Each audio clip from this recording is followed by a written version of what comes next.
VR has always been something that's intrigued me. Ever since I took a look at Beat Saber for the first time, I knew there was something different about it. The idea of being inside the game made games look so much more immersive than I thought they could already be. I remember people telling me that the Wii, with its little waggle stick, could do the same thing, but there was just so much more to it, and I knew it. The feeling of actually being inside the game, I was infatuated with VR. I remember watching Slimecicle's old VR videos where he would play Gorn, Blade and Sorcery, Beat Saber, and I was just always so captivated by it. It was just amazing. It was something I could never have pictured in my head. Last October, I managed to finally get my hands on a Quest 2, and I couldn't stop playing. I was instantly hooked with classics such as Blade and Sorcery, Half-Life Alyx, Gorn, and Pavlov. However, there was always one game that always kind of confused me. I saw it everywhere. I saw its praises, but something about it just looked intimidating. And that game was Boneworks. I was always aware of it. I knew it would be a good game, but something about it just seemed so hard to get into. It was like looking up at a really large tower and being like, yeah, let me just go to McDonald's instead. But a little over a month ago, everything changed when I finally took the bullet and got Boneworks on Steam. I opened the game, and it took me a minute to get used to everything. The physics of it, the locomotion and momentum system, but once I got a hang of everything, it was like a switch flipped in my head. The game was everything I wanted in VR. The gameplay immediately hooked and intrigued me. To me at least, it had set the gold standard for what VR should have been. It, in my opinion, was able to outclass even Half-Life Alyx. It did absolutely everything right.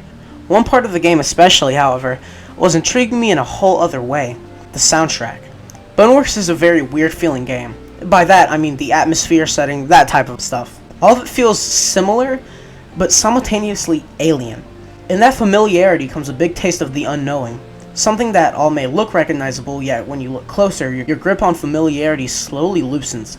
It's like one of those AI-generated images where everything looks like something you've seen, but when you actually dissect it more, you realize that you can't make out a single object. The music reflects this entire statement. From the very start of the game, the most you're presented with are the sounds around you to keep your ears busy, sometimes accompanied with some low, alien ambience, more of which I'll touch on in a second. It's not until about an hour in you hear your first true piece of music. It happens during your first puzzle, and it's magnificent.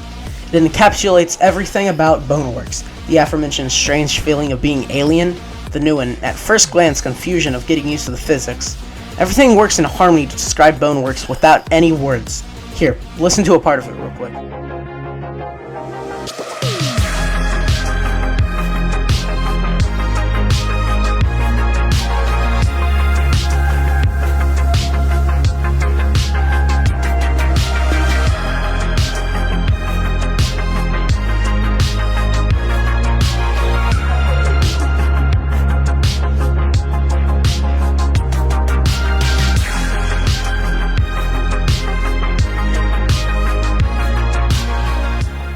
Sounds catchy, which I'll talk about the catchiness of the songs in a minute, but shift your focus to the tone. While it's energetic, I wouldn't necessarily call it upbeat or joyful. To me, it encapsulates your first experience with Boneworks, the start where you're figuring it out, the joy of seeing how everything works, but slowly realizing how alien the world of MythOS actually is.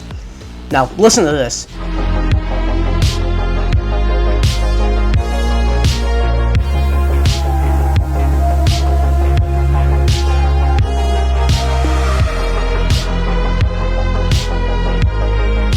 Everything I said beforehand applies, but coupled with the puzzle you're working on, it can be shown as a sense of accomplishment, or the sense of, hey, I'm actually starting to figure this out, and it feels really special.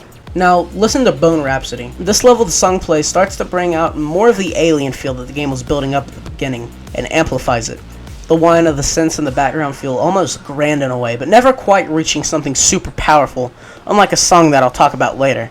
It plays in a less busy place in the game, and therefore the music almost sounds like a build-up to the Bone theme, with it using the song as a leitmotif, even though it plays afterwards. While the level that the Bone theme was playing focused on the cool part of Boneworks and the experimentation, such as the physics, guns, and environment interactions, the part that Bone Rhapsody plays is a part of the level where the game starts to have that sort of alien feel come in, and it's really cool how that's reflected in the music.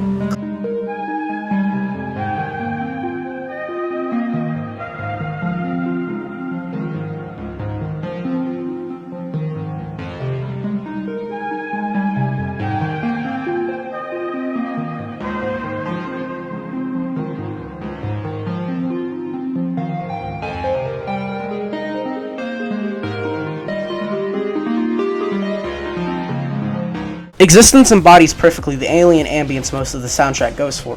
The little to no energy-filled ambience with the slight feeling of uneasiness fits perfectly with the unsettling nature and unpredictability of the new world you're being thrown into. Take a listen.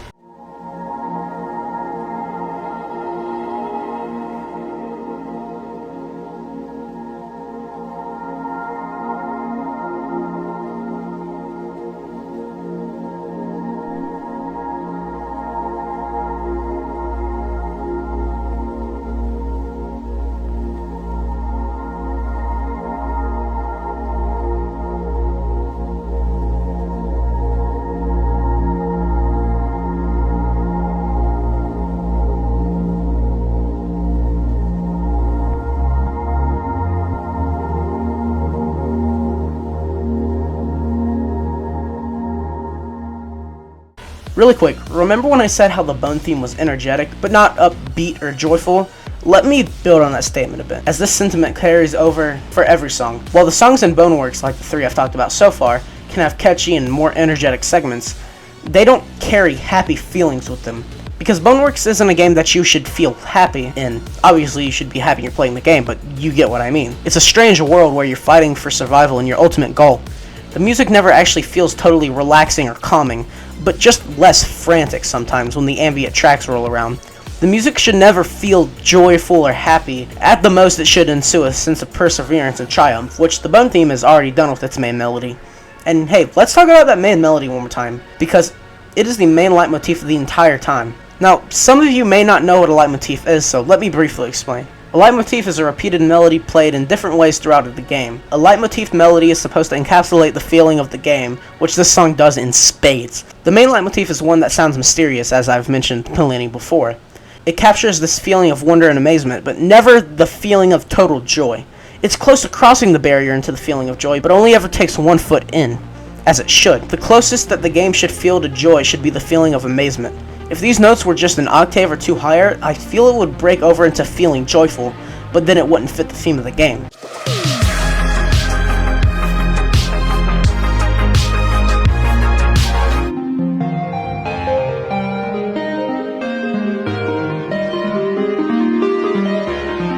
The museum plays in a gift shop area and acts almost like a checkpoint. It sounds like the boneworky sound we're all used to, but just if Boneworks consisted of really good elevator music, which is what the museum sounds like. It's a perfect song for what you would imagine a checkpoint sounding like.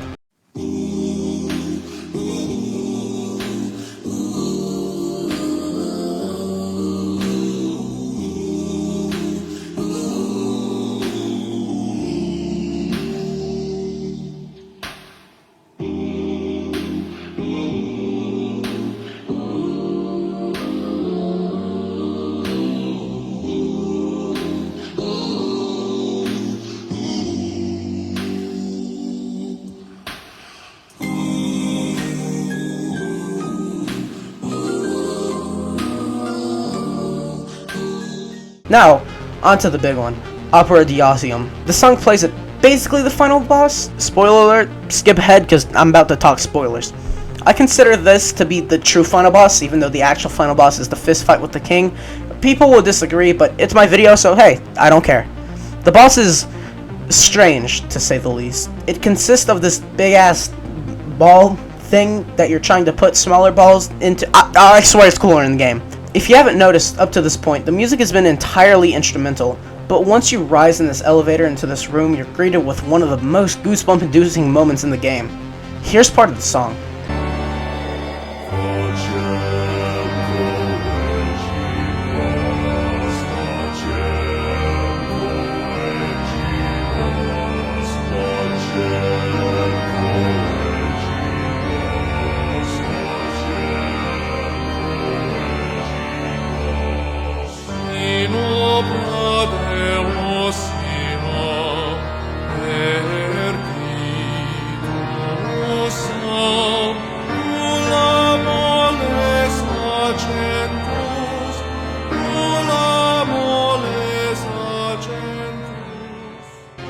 Now, on its own, it's not that crazy, but when you take into consideration the context and the fact that there have been no vocals in the game so far, aside from the radio music, but we're not gonna count that. Waking up beside another place like this, a confusion, a jumbled mess. It's crazy. You just come off from probably one of the most insane parts of the game where you're fighting off hordes of these guys, and you make it to the end and finally get in the elevator, rise into the portal which leads you to the final boss room. Also, when you dissect the lyrics, it's actually kind of cute as the lyrics go as followed.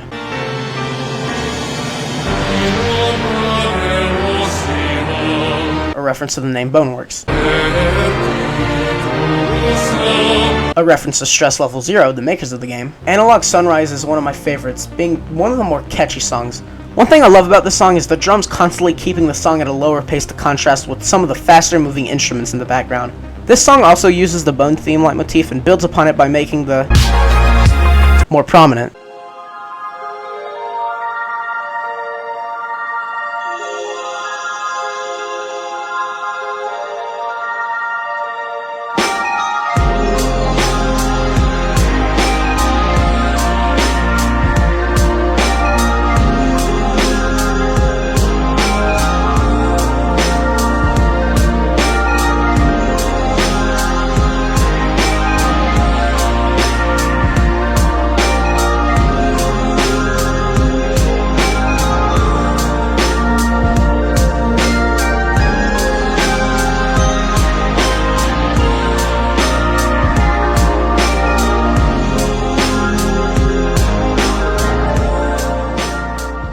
Also, if you can notice one thing about the entire soundtrack, it relies heavily on synth. It reflects the very technological feel of the game and makes you feel like you're in a simulation. Speaking of feeling like you're in a simulation, let me talk about the final song I'm going to talk about, Who Am I? This is one of the most powerful sounding songs on the soundtrack for me. The drum snare sounding very impactful. I don't know what you would call this, but you know what I mean. The contrasting synths constantly going back and forth between high and low pitched. It makes you feel like you're plunging into a new world, a simulation. To me, it's the auditory version of putting on a headset for the first time and seeing this new world just suddenly take shape in front of your very eyes.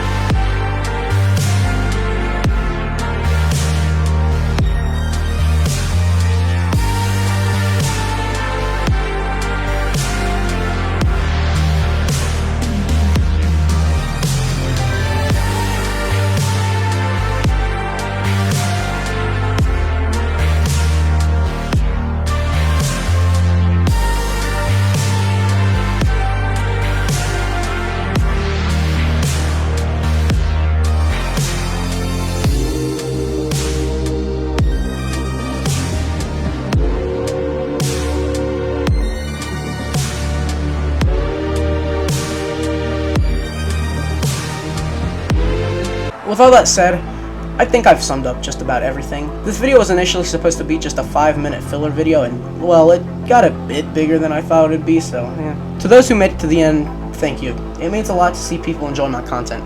If you did enjoy, by the way, like and subscribe. I'll see you in the next one, and a face reveal at 1 bajillion subscribers.